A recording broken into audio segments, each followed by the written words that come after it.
Baginda Rasul adalah lebih awal yatim, lebih awal meninggal urus agam sebelum lahir baginda Rasulullah sallallahu alaihi wasallam.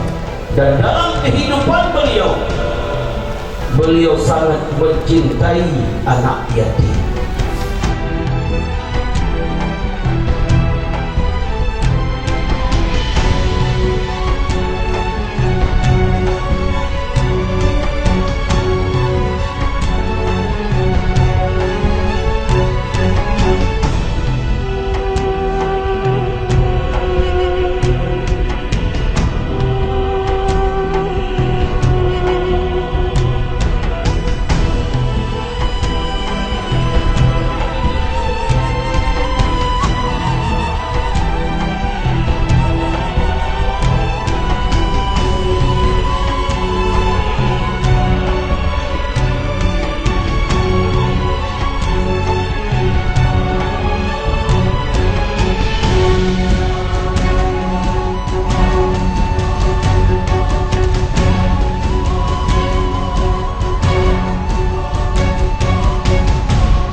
Alhamdulillah jino pemuda kita yang sangat taat kepada Allah.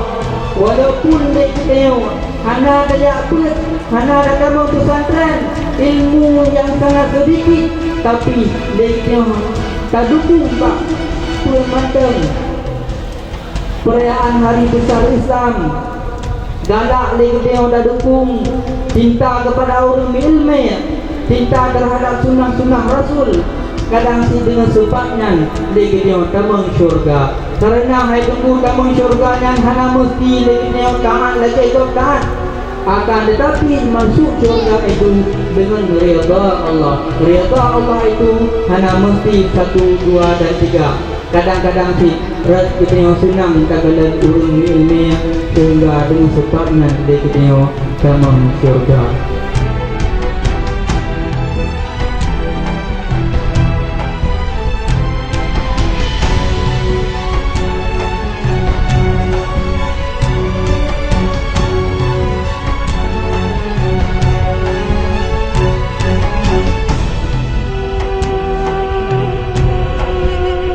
Danyo senang dan cinta kepada Rasulullah.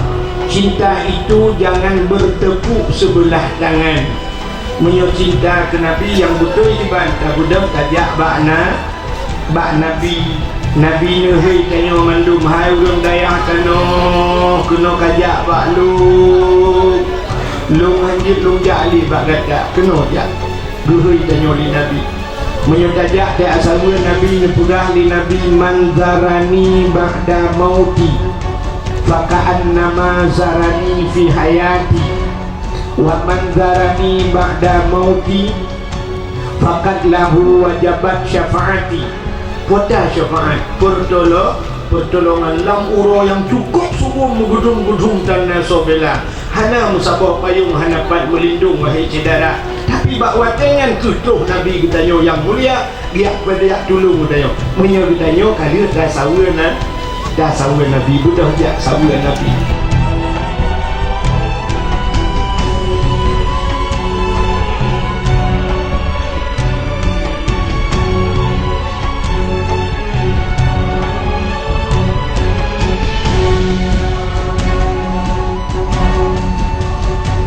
Kami selaku pemuda desa Kampung Dayah Tanoh ingin mengucapkan selamat dan sukses atas memperingati hari lahirnya Nabi besar Muhammad sallallahu alaihi wasallam pada tahun 1441 Hijriah.